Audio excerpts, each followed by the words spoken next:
Hello hello hello, welcome back in engineer style का ज्ञान। और आज हमारा टॉपिक है वेव फंक्शन। देखो, बहुत बढ़िया चीज़ है। एक चीज़ समझाता हूँ। फॉर एग्जांपल, जैसे कि आपको किसी पानी की हाइट को मेजर करना है कि उस तो कैसे आप मेजर करोगे कि जो वाटर की जो वेव होगी ऊपर ऊपर वाली, उसके अकॉर्डिंग आप बता दो कि हाँ भाई इतनी हाइट है पानी की सरफेस की।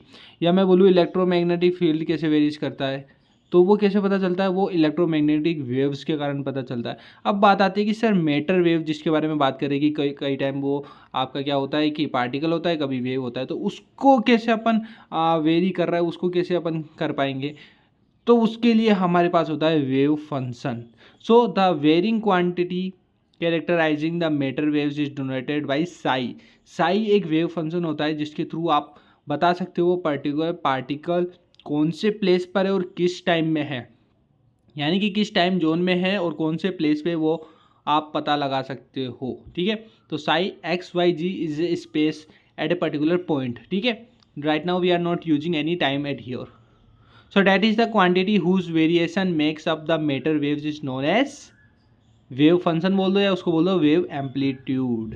ओके, नाउ तो अब ना उस वेव फंक्शन की वैल्यू कैसे निकलेगी कि वो पर्टिकुलर जो आपका पार्टिकल है वो किस प्लेस पे, यानी कुछ कोई स्पेस पे होगा वो, और किस टाइम जोन में है, उससे रिलेटेड जोन पे डिपेंड करता है आपका value of wave function, which is the particle at which given point of the space and time is related to the likelihood of the particles being there at the time. उस time पे उस particle का होना is the value of the wave function.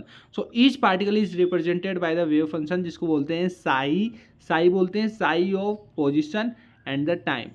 Now we will see the basic postulate of the quantum mechanics. तो क्या क्या postulate होते हैं? पोस्टुलेट मैं आपको बता दूं, लाइक ए सजेस्ट बोल सकते हैं, लाइक ए एडवाइस बोल सकते हैं। तो बेसिक क्या क्या रूल्स एक तरह से बोले जाए तो वो आते हैं आपके। तो इसके अंदर क्या होता है, अपन पोस्टुलेट क्यों बनाते हैं? पोस्टुलेट इसलिए बनाते हैं ताकि जो क्वांटम मैकेनिक्स और जो भी ऑपरेटर है उसके बीच में जो रिलेशनशिप है उसको रिप्रेजेंट कर पाए कि किस टाइप का कॉन्सेप्ट अपन यूज कर रहे हैं, by which we can do the time travel, by which we can show the particle is a wave and wave is a particle. तो वेव पार्टिकल डुअलिटी आपकी जो थी वो आप देख सकते हो इसके अंदर, राइट। सो इसके अंदर फर्स्ट पोस्टुलेट है the state of A system is completely specified by the wave function. यानी कि किस स्टेट में है वो पर्टिकुलर सिस्टम, वो किसके थ्रू पता लगाओगे आप? वेव फंक्शन के थ्रू, जिसके अंदर x y z is the 3 factor of the space and 1 factor is for the time. यानी कि 3D स्पेस भी तो हो सकता है, तो 3D डायमेंशन में किस टाइम जोन में है वो 2D में भी और 1D में भी निकाल सकते हैं। लाइक इन दोनों की वैल्यू 0 जाएगी तो 1D, इसकी वैल्यू 0 तो 2D, अगर तीनों की वैल्यू है तो 3D। So the wave function must satisfy the following conditions. Very first is the psi of x and the इसका अपन ने डिफरेंशिएशन निकालिए, differentiation of the Sai of x upon d x must be finite for all the value of x. यानी कि इनकी value finite ही आनी चाहिए। अगर आप एक्स की वैल्यू कोई भी एक्स की वैल्यू यूज कर रहे हो उस केस में इनकी वैल्यू तो क्या आनी चाहिए? फाइनाइट ही आनी चाहिए, पहली condition. According to second condition ये दोनों चीज़ आपकी कंटिन्यूस होनी चाहिए, तभी तो वेव बनेगी आपकी for all the value of x and psi of x as well as the this one must be single valued for all the x. Single valued होनी चाहिए, मल्टीपल वैल्यूड नहीं होनी चाहिए। इसके अंदर दो प्रॉपर्टी आती है कि इन दोनों का मल्टीप्लाई कर दो, that is your normalisation condition, जिसका आपने इंटीग्रेशन निकाल दिया। सिमिलरली आई और जे के केस में वैल्यू 0 और जे और आई के केस में वैल्यू 0 हो तो ये आपकी ऑर्थोगोनल कंडीशन होती है। नॉर्मलाइजेशन वाली वैल्यू में इसकी 1 होती है value. Now we move on toward the postulate second. So every observable quantity can be expressed by a operator in QM.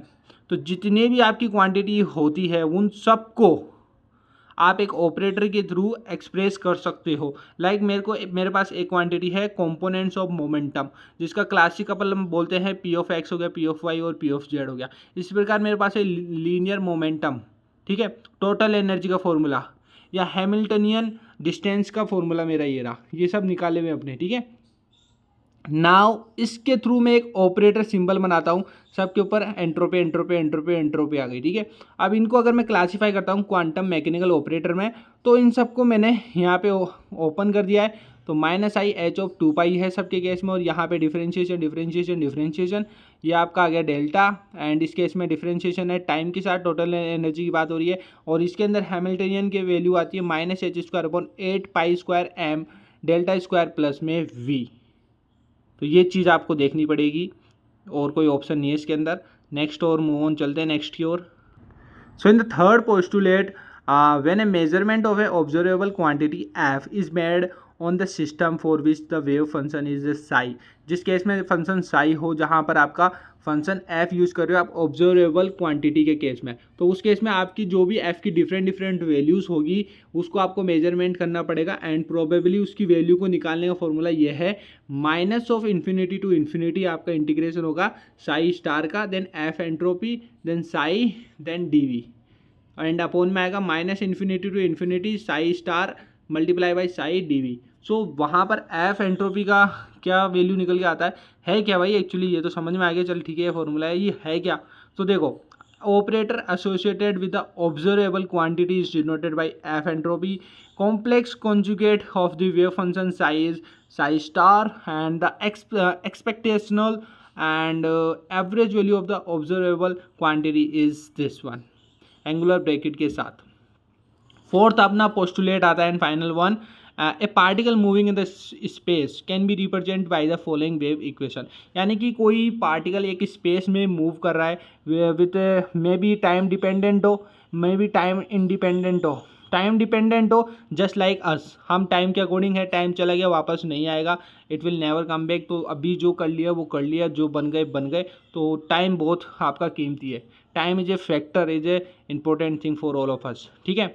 अब time independent in the sense कोई टाइम ट्रेवलिंग कर रहा है, पास्ट में आ रहा है, फ्यूचर में जा रहा है, पास्ट में आ रहा है, फ्यूचर में जा रहा है, उस केस में उसका टाइम इंडिपेंडेंट हो गया, ठीक है। तो ये इक्वेशन बन के निकलती है when a particle moving in the space can be represent by the following wave equation, h square upon 8 pi square m minus में, ठीक है, का bracket d square upon d x square, d square upon d y square, d square upon d z square, ये सब differentiation है, ठीक है, का साई आ गया प्लस में V psi equal to minus h upon 2 pi, जिसमें साई का अपन ने टी के रेस्पेक्ट में क्या कर दिया, डिफरेंशिएशन कर दिया, and that equation also known as Schrodinger wave equation. तो श्रोडिंगर की 2 इक्वेशन होती है, पता है अपन को, time dependent and time independent, वो भी अपन देखेंगे। तो आज की वीडियो में हमने देख लिया wave function and the postulate of the quantum mechanics. Hope so आपको मजा आया होगा। Still any doubt you can drop A comment in a comment box. मिलते हैं नेक्स्ट वीडियो के साथ में। Thank you so much. जय हिंद, जय भारत। ओके।